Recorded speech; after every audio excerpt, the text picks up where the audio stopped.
Well, hey, John O'Leary, it's an honor to have you on the podcast. Thank you for making time to do this. And I just want to dive right into your story. I feel like your story's gone around the world. And so you had a very interesting or very challenging experience when you were 9 years old. Why don't you tell us a little bit about that? Well, even the way you framed that, like traveling around the world, it would have been the last thing in the world that I would have expected for this story, because it's the one thing I hoped that would not come out of the story. Maybe we can talk about that later on. But the story you're referencing was at age 9, I witnessed kids in my neighborhood playing with fire and gasoline.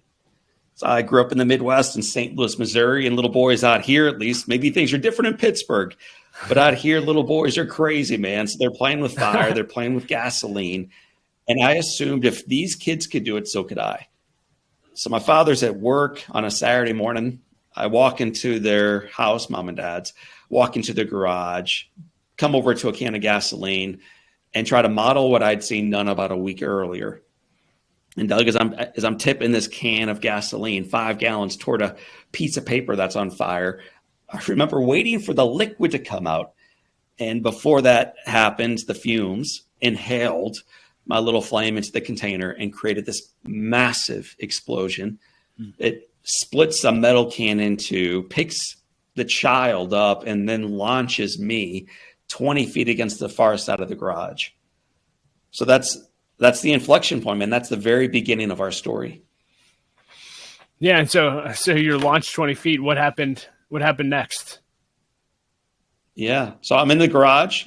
I'm on fire. I'm covered in gasoline. And when I came to, everything around the garage was on fire as well. So it's almost like a movie. You see flames, but it's hard to even identify the fact that like it's your life, like you're on fire. And so what happened was I was literally, if pardon the pun, blown away, had no idea really what had happened. And I just remember knowing I was in trouble. Like when you fall off a bike and you know it hurts, you're not even sure where it hurts. You just know it's like, oh, something happened here. So I ran on fire through the flames, ran back into my mom and dad's house, ran through the kitchen, the family room, and stood on top of this rug. And I rarely share this story, but I think it's relevant for many of your listeners. I should have stopped and dropped and rolled, but I was so freaked out. I just kept running. Eventually stood on top of this rug, screaming for a hero, praying for a savior. I'll take anybody. And I see my brother Jim, who was 17. He's the oldest in our family. He was a junior in high school. He'd never done anything kind for me in my entire life. And he's the last guy who I thought that day would be my hero. And yet he's the one who had been anointed, man. He's the one who received the call. And I think there's a lesson somewhere tucked in there for all of us if we pay attention to it. What he does that day is he comes down the steps a little bit farther, runs past me. He told me later on that the flames were leaping 3 feet off of my body in all directions. So it's like a little inferno burning in this house in front of him. He picks up the rug and begins beating me with this rug. It took him a couple minutes, Doug, burned himself in the process. He carries me outside, jumps on top of me, saves my life, runs back into the house, chases the dog out, chases my sisters out, calls 911. Long story made far shorter. 1987, the lifesaver of the year for the state of Missouri was not a first responder or a police officer or a veteran, not the usual suspects. The lifesaver of the year was a 17-year-old self-centered, pimple-faced jerk brother named Jim who changed. And that's the call of your podcast. That's the call of our lives to continually become a better version of ourselves. And And I saw it in action that day play out in front of me and a whole lot of people, but I saw it very clearly in my brother, Jim. I want to go deeper in the story, but I am curious, fast forward all these years later, what's your relationship with him like now? Right. So he's still a jerk. He's still my older brother. I still love him to pieces. He, when I was married, I got married a couple years before he did, actually. And he was my best man. And he gave a toast that I can almost say to you word for word. It was so powerful. 2 years later, when he was on the altar, I had the honor of being right behind him and then giving him a toast and reminding the audience, those gathered that evening for his celebration and his wife's, like, that I may be the best man, but I'm only here because of his actions. And that is true. So Jim is far more than a brother to me. He's one of my best friends, and he's certainly my hero. Yeah, so your brother Jim saves your life, and then obviously the story continues from there. You ended up in the hospital and had to go through quite a recovery journey. Can you walk us through a little bit about what that looked like, and even I've heard you share your story before, the first time you interacted with your parents since the fire. Can you just run us through that whole scenario and story? Right. So I usually like race. And then anytime you want to say, dude, tell me more about your brother or tell me more about your dad or whatever, just feel free to ask. Sure. So here's the first person with my last name that I met in the hospital. His name was Dad, right? So my dad was a veteran. He's a business owner. He was about 41 years old at the time. He was at the office on that Saturday morning. And that morning, Doug, I just remember laying in the hospital bed after my brother saved my life. I'm in this bed, in this emergency room by myself, looking down. Everything around me is burned. Like it's 100% burn, which is at the time seemingly unsurvivable. So my entire body is burned. And I'm scared and I'm panicked. And clearly the thought I had as I look back on it that morning, eyes shut in that room, was, oh my gosh, my dad is going to freaking kill me when he finds out. I wasn't worried about my body or recovery or what job will I get when I finally graduate university in 50 years. Like I wasn't worried about that stuff. I was worried about my dad's wrath. And I would imagine from your listeners, some of us can relate to that. When we let down someone who we loved and looked up to, and I let my dad down, man, in a mighty way. He told me a million times not to play with fire and gasoline. And here I do this thing, and it causes this devastation, not only to me, but to our house. So that's what I'm thinking. And this is a true story. And I remember my dad's voice down the hall yelling at some nurse. And the echo coming toward me was, where is my boy, John? Where's my boy, John? And this nurse does me no favor. She brings my dad back into this room. She should have called security on the old man. Pulls back the curtain. My father walks in. His shoulders were back. He marches over to me. He points down. And then word for word that day, Doug, he says, John, look at me when I'm talking to you. So in my family, like, that's the kiss of death, man. So I look up at my dad, and then he says, I have never been so proud of anyone in my entire life. And my little buddy today, this morning, I'm simply proud to be your father. Wow. And then Dad says, I love you. I love you. I love you. And there's nothing you can do about it.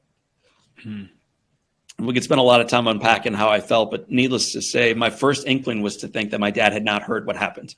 Like I imagine as a 9-year-old, no one has told my dad what happened to his house. And yet what you know as a leader and what your listeners know as leaders is, of course, he knew. And he also recognized that day what mattered and the importance of showing up as grace and compassion and love into a situation that is calling for it. So listen, we could spend up 4 of your podcasts talking about the recovery in hospital. It was extraordinarily arduous. It should not have happened. But I will tell you, it would not have happened had my dad not shown up with grace. There's no way. And so I credit my brother with giving me that first chance and my sisters for what they did in the front yard and then the neighbors for their support and the paramedics for being there on time. But the story ends if my dad shows up differently. So I'm just so grateful, even to this day, for my dad's love. Yeah, and I think, as I hear your story, and maybe I'll have you share 1 or 2 more people, but I just love that God used ordinary people doing somewhat ordinary things to make an extraordinary difference in your life. Whether it was your dad's love, your brother's love. And then you had people throughout your recovery journey, my understanding is in the hospital. I heard you share a story of a custodian that made a huge impact on your life. And Jack Buck, can you share maybe 1 or 2 of those stories and just the impact that they had in your recovery? Awesome. So back to your point around ordinary people doing extraordinary things to be part of somebody else's miracle. Like, yes. So I'm not going to start with Jack Buck because he's extraordinary. He's a Hall of Fame, wealthy, known commodity. We expect greatness from greatness. I think we don't expect it from ordinary folks, and we sometimes don't expect it from ourselves. And that ultimately, man, that's like what our work, my work, our organization's work is all about. Years ago, I wrote a book called On Fire. It came out in 2016. And when the publisher first put it in front of us, like this beautiful cover, it was a picture of John O'Leary on the front of it, wearing a beautiful suit, tied just right, arms crossed, looking out at the reader like, look at me. I'm extraordinarily successful. And if you read this, you would be too. So I wrote back and I'm like, hey guys, did you read the book? Because the book's not about me. And ultimately it's not about extraordinary people. So I'm quoting you now, Doug. It's about ordinary people doing extraordinary things. And when they do so faithfully, they are part of somebody else's miracle. That's the call. That's what On Fire is about. So when you look at a picture of On Fire today, what you see is not a picture of O'Leary on the front of it or back of it. On the front of the book, and I don't have a copy in front of me, but on the front of the book it's like the letters O-N, fire below it. On Fire, it's made of what's called foil stock print, which means it looks like it's literally on fire, these letters. It like gives off red and orange and yellow tints. But if you look more closely, you see a reflection of the reader, or if you're holding it, a picture of Doug right in front of it. And the idea is that people, ordinary people, you and me, in other words, see within these miraculous stories themselves. And they're called to be part of that for somebody else. So I just want to be very clear, like, yes, this is a crazy story, 100% burn and all these other things you're going to hear. But we only share this so that we recognize our role, all of our roles, myself included, in being part of somebody else's miraculous story. So one of the individuals who was part of my miraculous story was a janitor named Lavelle. And, Lavelle is just about a minimum wage employee. He, from my understanding, took a couple bus lines to get to work on time. And it's a hard job. You're working in a hospital, which is hard. You're working in a burn center, which is extraordinarily hard. You're cleaning floors and emptying trash cans. Like this is grueling work, and you're overlooked and underappreciated for the efforts that you put out there each day. So this is part of Lavelle's story. And yet every single morning, Lavelle, as he got into work, would rounds with the entire team. And this is just beautiful. I don't usually share this story either, so it's really cool to brag on these folks. The guy who would round with Lavelle and everybody else was Dr. Vachiavajan. He was this beautiful, shortish fellow born in Syria. He was burned as a little boy himself, came over to the States for care and eventually for medical school afterwards, and eventually finds himself treating patients in St. Louis. And one of the members on his team was a custodial staff member named Lavelle. And he would round every day, this doctor and his entire team. And one by one, he would bring them in, have them sit on the bed and remind them that they individually were the reason why this little boy, and he would point at me, survived the night. They, and he would point at me again, were the reason why this little boy is going to survive the day. And then he would say to them, looking right into their eyes, thank you. Like, thank you, nurses. Thank you, CNAs. Thank you, PTs and OTs and other doctors, residents. But the first person he thanked every day was Lavelle, the first person. And I think there's so much to be said about the least among us aren't. We overlook them so often, and we celebrate bold, tweets from the great leaders who get the other side. We love it when the Republicans get the Democrats, or the Democrats, man, they punch back at those Republicans. We love it when our leaders yell. And yet what I learned from Vachiavajan, who was a true leader, was that the least among us never are. They are the most important people on the team, and he would thank them every day for their work. So, what a lesson he taught me as a little boy. Yeah, and in the book on Fire, you have a whole section and you talk about being a victim versus a victor. I don't even know. I'm just assuming that the natural person, if they went through what they went through, what you went through, they could have given up. They could have played the victim card for the rest of their life, made excuses. What do you think empowered you? I mean, clearly, what you're doing now is remarkable. What do you think enabled you to come out of that situation and be a victor, not a victim? I think we live in a culture right now where everyone wants to feel like they can play the victim card and say, poor me, why me?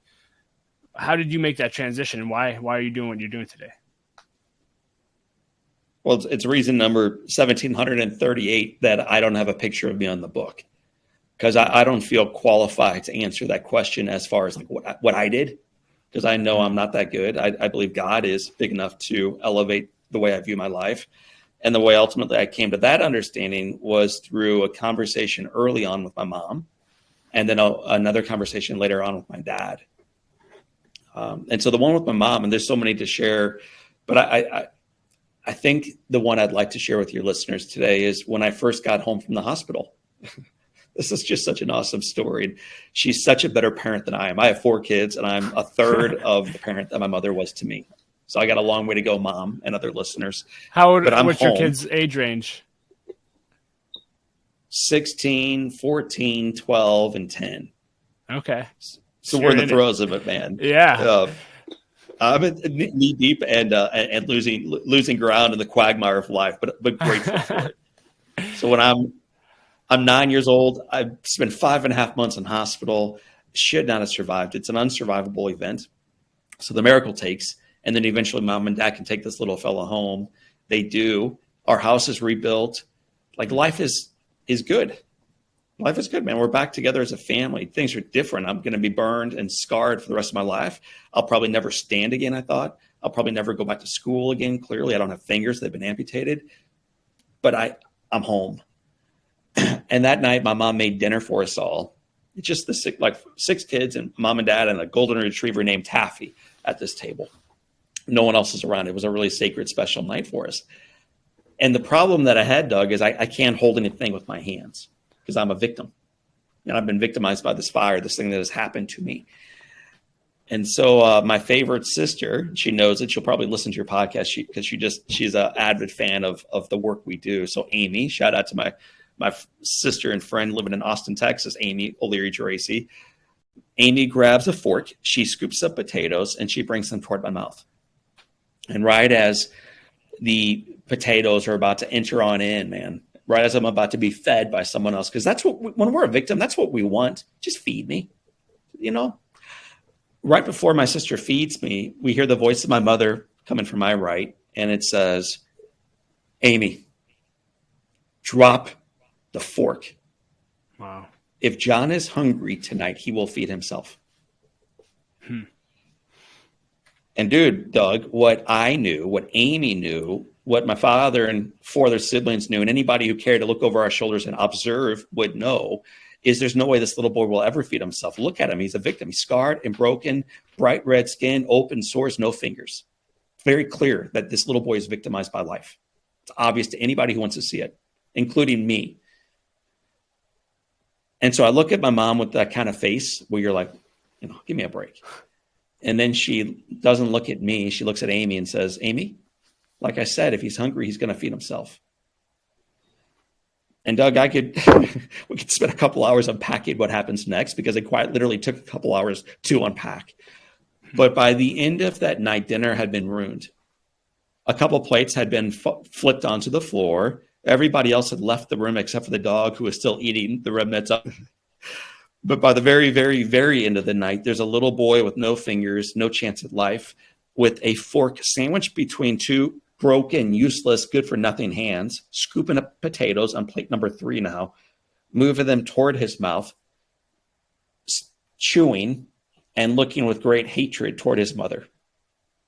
But the key is this. He's feeding himself. Like I'm for the first time since being burned, I'm doing something for myself. And I believe you're a faithful guy. I mean, Jesus, when he does miracles, frequently will say things like, pick up your mat, wash your face, take action, do something.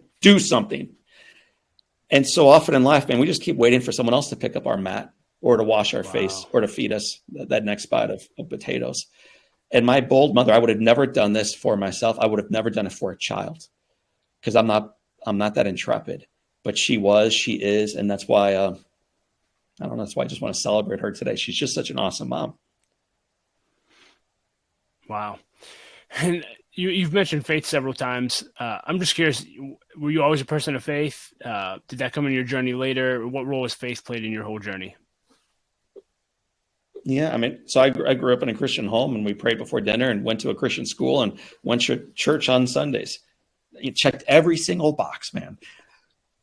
And yet at that age, it was ultimately a childlike faith and the faith of my parents, if I'm real with you. But for me at age 9, it was a real faith. And when I colored a picture of Jesus in a boat and then ultimately outside of a boat, calling Peter onto the water with him, as a little boy, I believed if Jesus ever called me out of the boat, I could walk on water. Not like, I don't know, it seems to go against everything physics has taught me about life.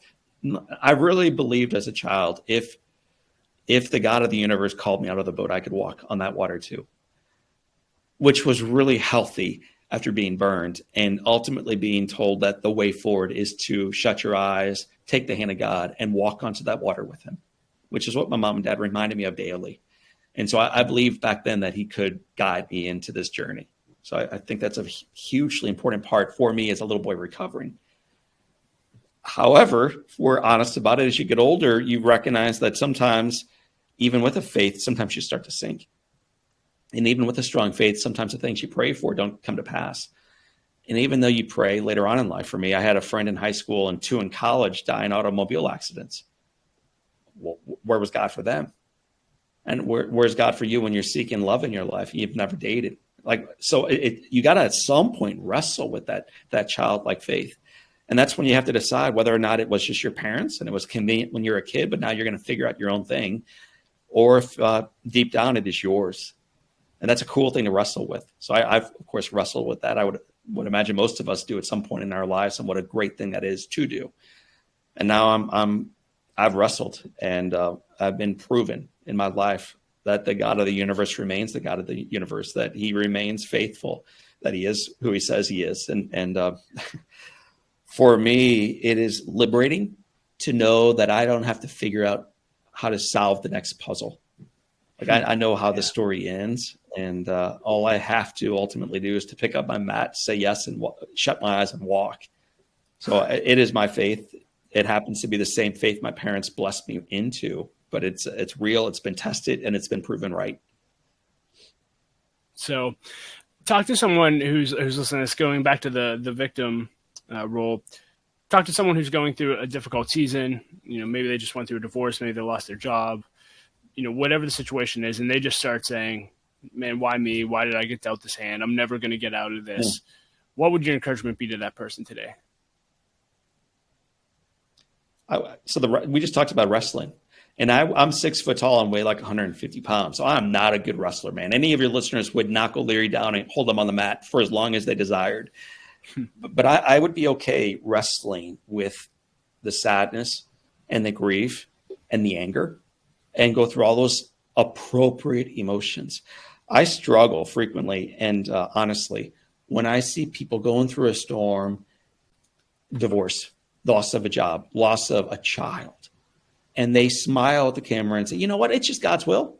We're okay with this. I think in time, that understanding can come to pass, and you can recognize how God used agony to bring you, your family, and others closer to him. And I think it's okay to acknowledge that this stinks and this feels unfair. And it is okay to be mad. It is really okay to be mad. Our God is big enough to handle that kind of wrestle match and love us afterwards. So the very first thing I would say to someone wrestling right now in their life is, me too. And it's okay. And I would even say this: if I can serve you as a friend, hey, dude, I'm online. Like, you Google John Leary, you go to the website, my email's there, the phone number is there, our podcast is there. Let us know how we can support you, how we can encourage you, how we can pray for or with you, what we can do to support you along the journey. So I would encourage people to be okay with that wrestle match, to not try to do it by themselves, and then to ask themselves as they continue the journey forward, what can that new vision look like? How can that adversity, a job loss, the loss of a relationship that was dear to you, ultimately be used to draw you in a direction that you may not have chosen previously? And when we begin to cast a new vision based upon the realities of our life today, not on the life we wish we had had a year ago, 30 years ago, before I got burned, before God amputated my fingers. No, the life I have today. That's when ultimately we can live not only into the fullness of our lives, but ultimately the fullness that God desired for our lives.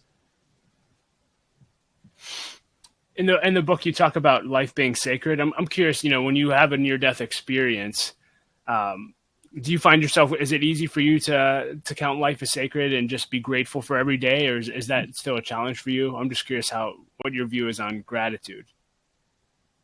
You know, it's kind of a yes and. So I'm guilty. Like almost all of us have taken things for granted, including breath and heartbeats and everything else that so often we just ignore because, of course, we have life today.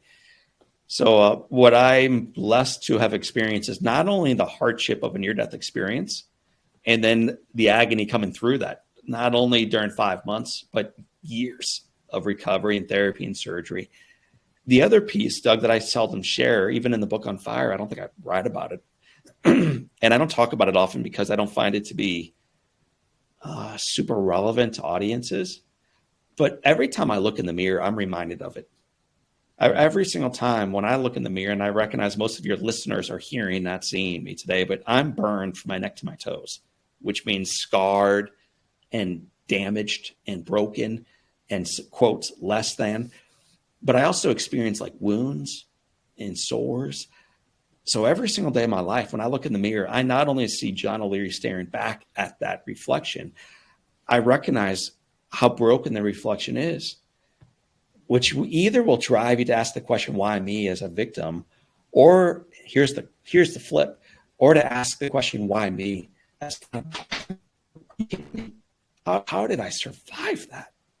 How am I still here? Why did my wife see something beautiful in this? Why do my kids want to take this damaged hand and hold my hand when we drive to school? Why do I have the honor of traveling around the world as a speaker? Why do I have the blessing of still being able to look up to, and I mean that, to my mom and my dad, to have a relationship with my brother, who's my hero, 4 sisters, involvement and engagement in the community. I'm healthy. It may not always look like it, but I am healthy. So today, when you ask about John, was it something you received as a kid, or do you make the daily choice? And the answer is like, yes, both, both. It was something I received as a child and something I receive every time I look in the mirror. And my encouragement for our listeners is to recognize how unlikely it is for you to have survived anything you've survived in your life, not just a fire or the car accident, or when you're, playing up on the roof throwing the aerobie when you were 11 years old and you left it. Like, no, not just that stuff. The likelihood of you being born, I think the math plays out like this. If you look at your mothers, we won't go through all the biology right now, Doug, but if you want later on, we could do an after hours session with O'Leary. But if you look at the biology your mother brought to the table and the biology your father brought to the table, the likelihood of you coming out of that union, just biology wise, ignoring the miracle of your soul, but just biology, is less than 1 in 400 trillion. Wow. So that's million with a T. You have a less biological likelihood of being born to your mom and dad than less than 1 in 400 trillion. And then we bark about our Starbucks being too hot or too cold, or the flight. You get a jumbo jet in the air and you're like, dude, it's 15 minutes late to O'Hare. This airline sucks. Okay, really? Your life is a gift.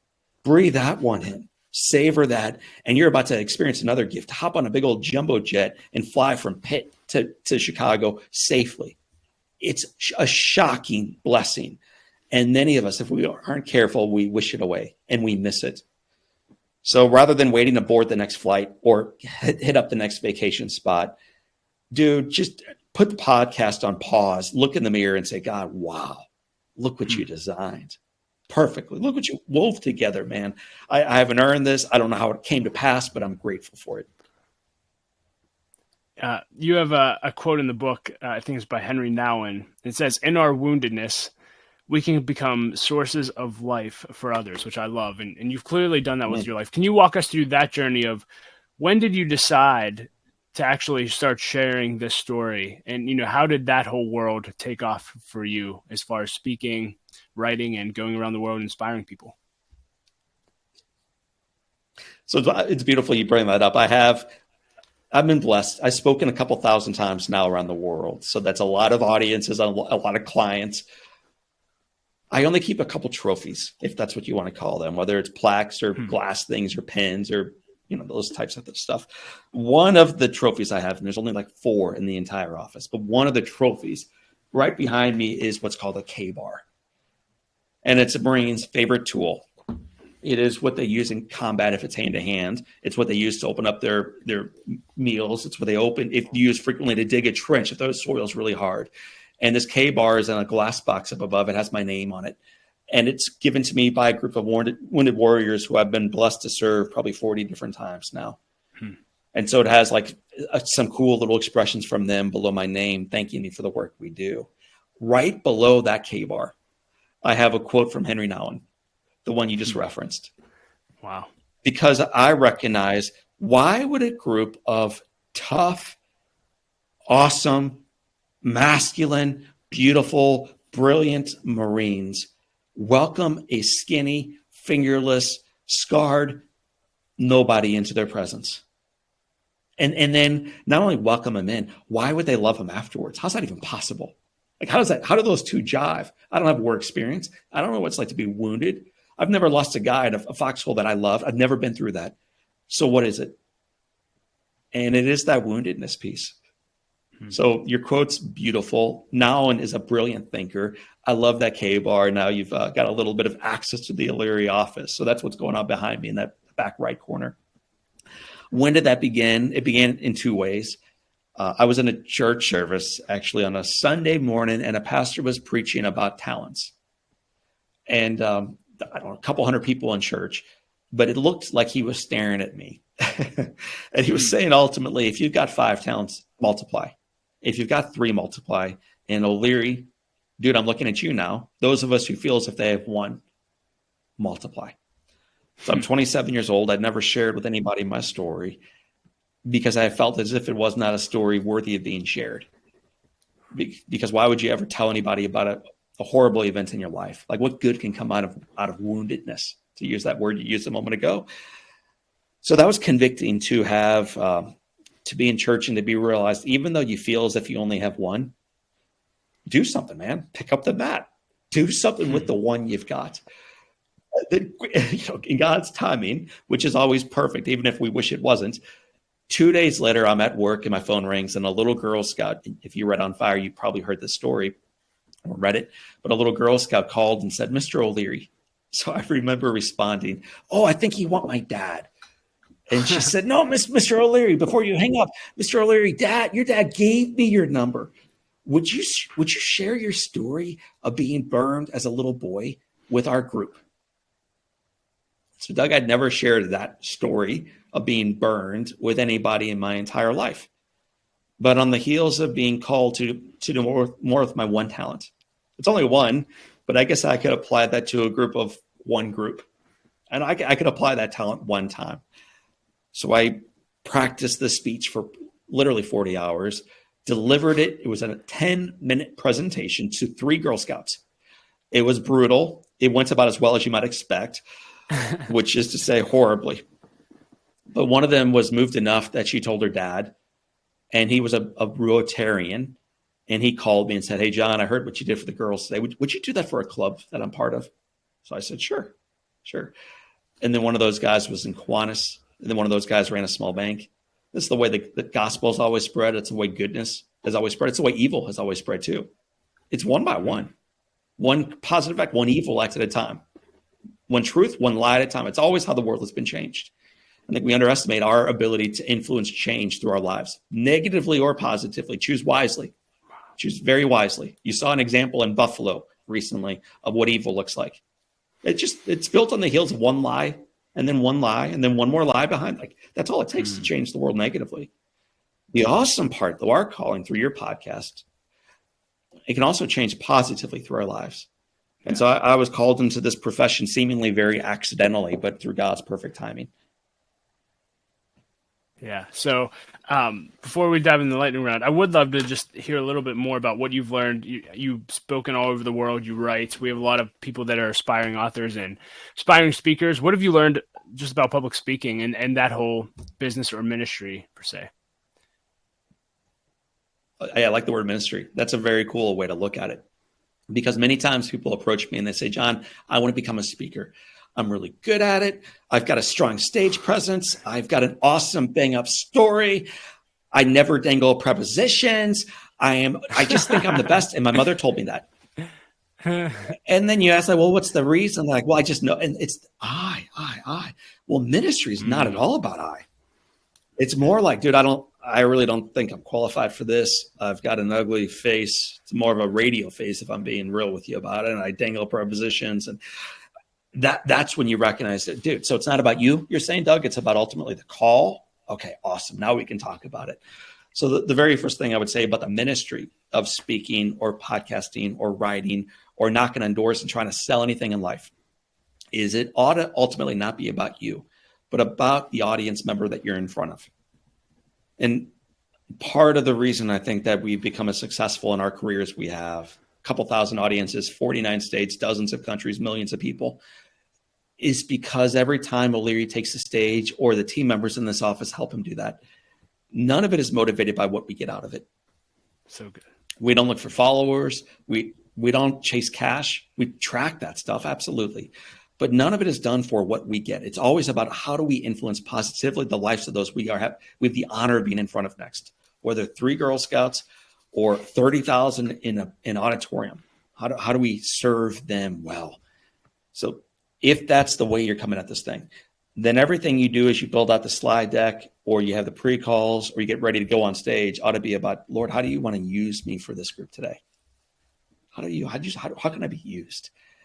And if that's really how you're approaching this, so many the other pieces that you might ask around speaking begin to just naturally fall into place, which means you probably should get a coach on how to structure content more effectively. You probably should practice a lot. But again, it's not practicing for you so you look good. It's practicing because you have one moment in time in front of a broken group of people, 3 Girl Scouts or 30,000, and they're longing for hope. And they're struggling with emotional health challenges. And they're dealing with social injustices and inequalities and difficulties in their families. They're going through divorce, whatever. And then you have an opportunity for 10 minutes or 1 hour to love them well. If that's the call, then you better treat it seriously. So there's a lot of pre-work that goes into getting ready for that hour on stage. But all of that pre-work got to be done in order to make that hour on stage profoundly powerful for the audience lucky enough to hear your voice. Yeah, you probably just answered this, but I'm always curious. I know you've spent time with Dave Ramsey and his organization, and the question always for Dave would be, how do you share the same message over and over again, 3 hours a day for 30 plus years? And for you, I don't know how old you are, but you've been sharing the story since you were 27. Yeah, I'll be Dave. What? Dave would just say, "Sell the truck." Sell the truck. Yeah, sell the truck. Is that what keeps you? I guess I'm just curious. Is that what keeps your story fresh as you've shared it? I have a story as well, and I share it all the time. It's just, okay, here we go again. Is it just simply remembering people are longing for hope? If I show up and share my story today, I can invoke hope in those people. Yeah. Okay, that was my question. So yes. It's a beautiful question, and it's actually kind of a difficult thing to do. And I would say utterly impossible if Dave Ramsey is telling listeners 30 years of the same call. Dave, I got a Dodge Ram that I love. We're in debt. So then he responds, sell the truck. Like, how many times can you have the same call before you're like, dude, I'm done with this? What motivates Dave, what motivates all missionaries, what motivates you, Doug, what motivates me is not how do I get more listeners? It's how do I make sure the listeners I have, the viewers I have, the audience that I have are inspired to take the next right step forward in their lives. And so years ago for me, what I created to make sure that I did my work, I prepared better, I grew a bigger audience. We met them in different ways through books and podcasts and coaching series and all the stuff we've done. How do you do that? How do you stay authentic and all in every day when it's the same thing, dude? Same thing. So here's my mission statement for life. My mission statement. The reason I choose to tell people to sell their truck or go on the next flight or get on the next stage or hop on the next podcast. John O'Leary chooses to thrive. So that's the answer. You want to answer the question. I choose to thrive. And here's mine. I choose to thrive because God demands it. My family deserves it. The world is starved for it. Let's roll. No excuses. So I choose to thrive. Again, this every stage, big and small, seen and unseen, because God demands it. My family deserves it. The world is starved for it. Let's roll. No excuses. No excuses. So what I am motivated by is that expression of truth coming into an audience. And then what I recognize as you do, as Dave does, is these audience members are clamoring and longing for something that you can share with them. And many of them, if we're real about it, well, here's what we know. 66% of us feel as if we're isolated. A little bit more than that feel as if they have no one in their life to share truth with. 1.4 million Americans last year attempted suicide. Jeez. So the game you and I play is life and death. Like, this isn't like, I wonder if I can get paid more next. No. People in this room are wondering, should I even be alive tomorrow? Is my life worthy?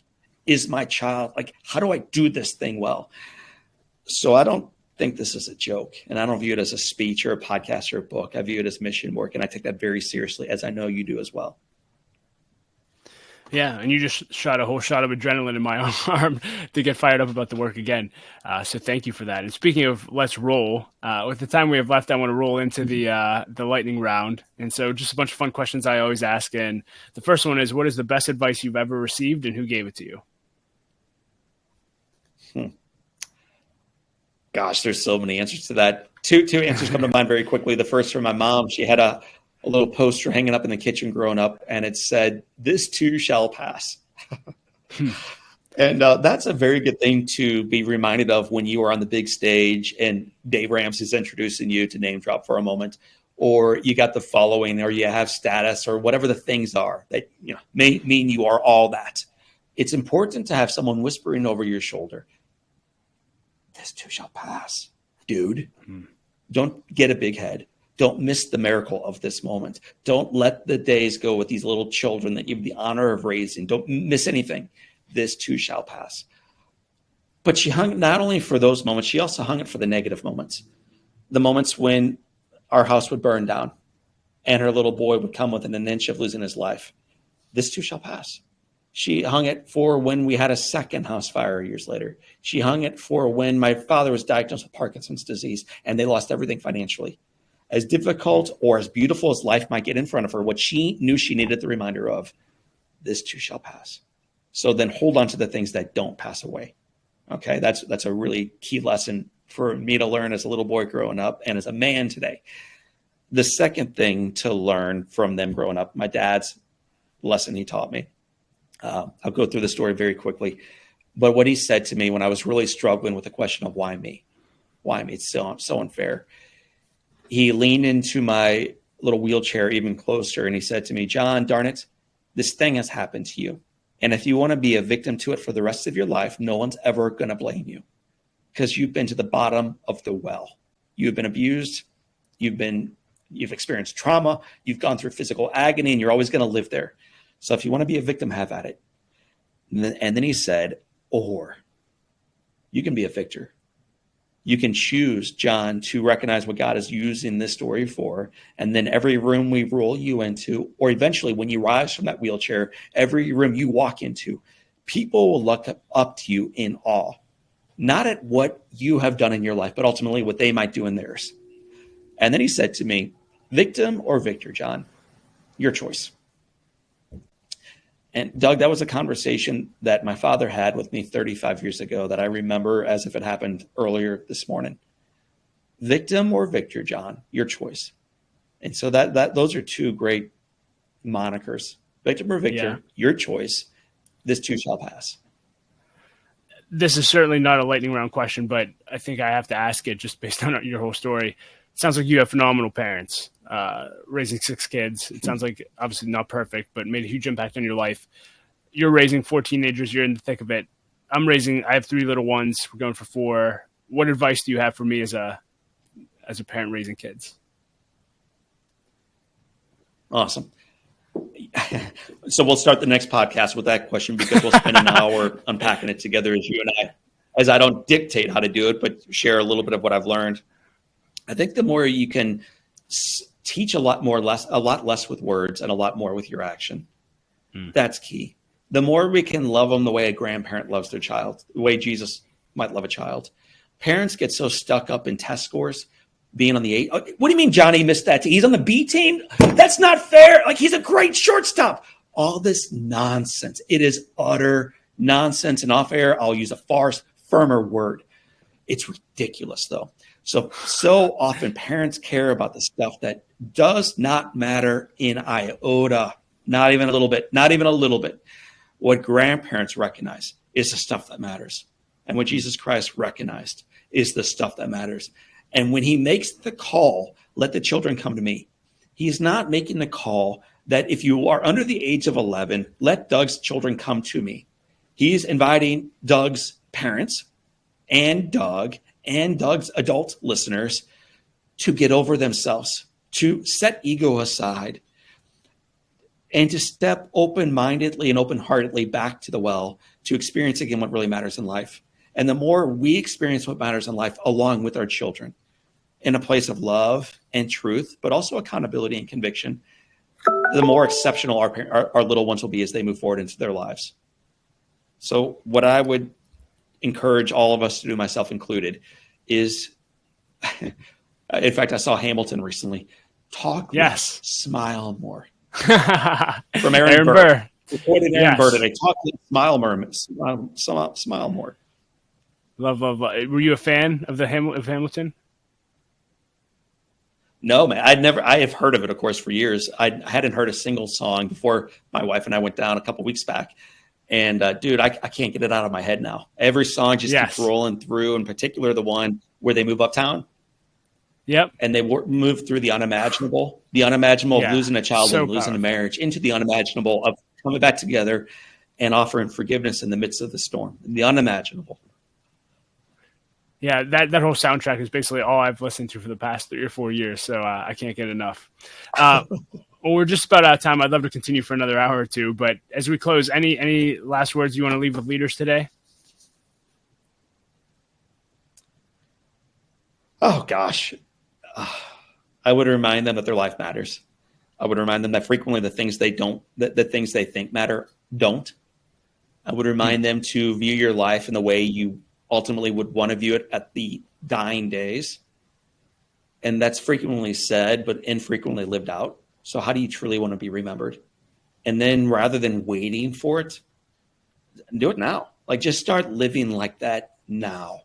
Like, live like that now. And if you want to learn more about the work we do or our podcast or our channel, you can visit me online at johnolearyinspires.com. So it's johnolearyinspires.com.